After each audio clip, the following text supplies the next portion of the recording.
Interpersonal skills are something that every professional needs to know about, no matter what major or industry that you are in. They are the qualities and behaviors that we exhibit when we interact with other people. Interpersonal skills, sometimes called soft skills, are a collection of emotional intelligence, communication, reliability, leadership skills, maintaining a positive attitude, and lastly, the ability to have productive relationships with other coworkers. Sometimes we exhibit good or bad interpersonal skills without even knowing it. We can often feel frustrated because sometimes it feels like there are a series of unwritten rules that someone forgot to give us the playbook on. But don't worry, we're here to help.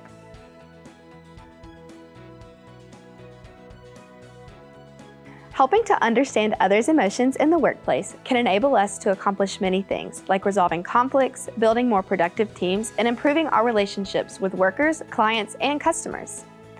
Empathy is the ability to recognize emotions in others and to understand other people's perspectives in a situation. Empathy is important so you can support them in challenging situations. Sympathy is slightly different, but simply means that you feel concerned for that person, but you don't share their perspective or emotions.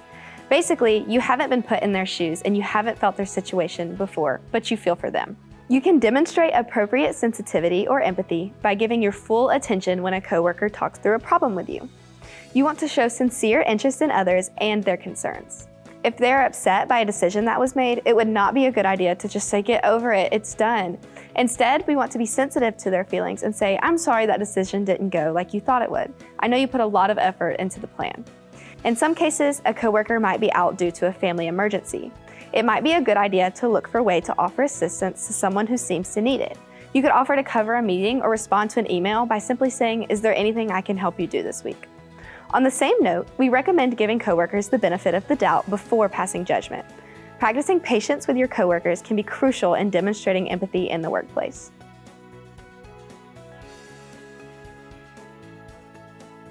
It is important to recognize and accurately interpret or read the communication of others. In the workplace, you will be constantly communicating, whether it be by email, phone, chat, video conference, or writing a report, or even in person. It's important that you are a solid communicator, both in how you deliver information, but how you take it in. Be sure to read content carefully and ask questions when necessary.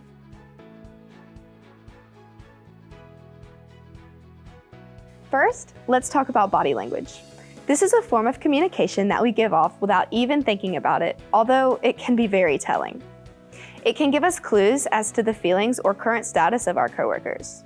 For example, when you start a conversation with a coworker and they continue to type and give short answers, they might not be in the mood or have time for those personal discussions. If your supervisor is quickly walking down the hallway with important documents while looking at her watch, her body language may be saying that she's going to a meeting and that's starting soon, and it might not be a good idea for you to ask for that timesheet approval. Not only should we look at others' body language, but we should also think about our own. We want to maintain good posture and appropriate facial expressions. For example, crossing arms can give others the impression that we're closed off or upset. Staring into space during a presentation can often give others the impression that we're disinterested. Try to be mindful of ways that you can act and how it comes across. Now, let's think about how we directly speak to others. Things will happen at work that will make you mad. It's inevitable. When we're upset, we do not want to raise our voice at work. Maintaining composure is very important. We recommend that you keep words free of profanity and your personal stories clean. When presenting to others, we recommend that you practice, have a clear plan for what you want to say, and keep your presentations free of jargon when people from outside of your office are in attendance. If you get nervous while speaking, Toastmasters is a great tool for you. Always make sure to share credit where credit is due.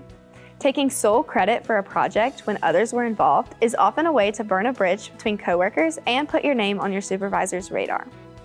As far as electronic communication goes, we recommend that you never send an email that you don't want another person to read, or your supervisor or someone from Human Resources. Always keep emails and work chats professional.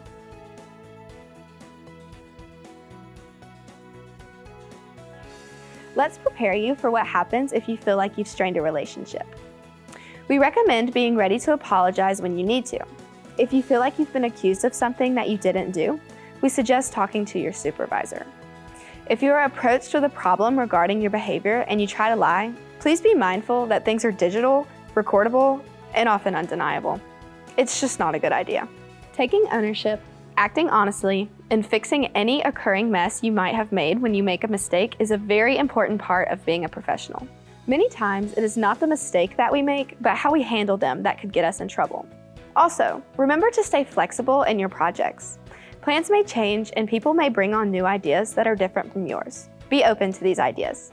Unconscious bias, also known as implicit bias, is what happens when we act on a subconscious, deeply ingrained biases, stereotypes, and attitudes formed from our inherent human cognition, experiences, upbringings, and environment.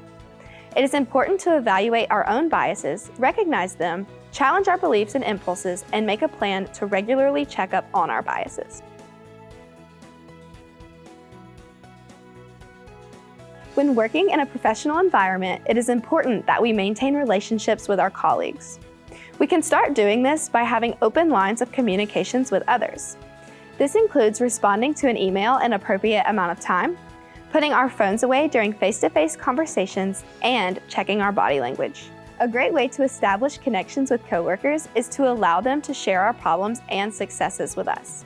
It is a great way to foster this by remembering small details about someone's interests.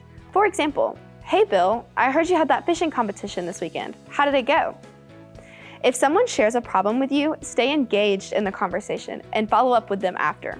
Creating a higher level of credibility and trust will help you in your relationships.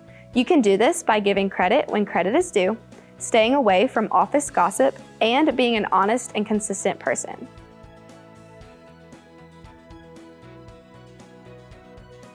During your time in the workplace, you will have the privilege of being able to work with various workers who are of a different race, religion, nationality, ethnicity, culture, or age. They may also even have different abilities, genders, sexual orientations, linguistics, marital, or family statuses. Always remember to be respectful and cooperative of their differences in the workplace. You want to start to demonstrate sensitivity, flexibility, open-mindedness, and inclusivity when dealing with these different values, beliefs, perspectives, customs, or opinions. A solid workplace is one that finds value when it comes to support and accommodates diversity on different people and ideas. Your company may offer diversity training, celebration days, and webinars. It is important that you attend to become more knowledgeable about their culture and show your support for your colleagues.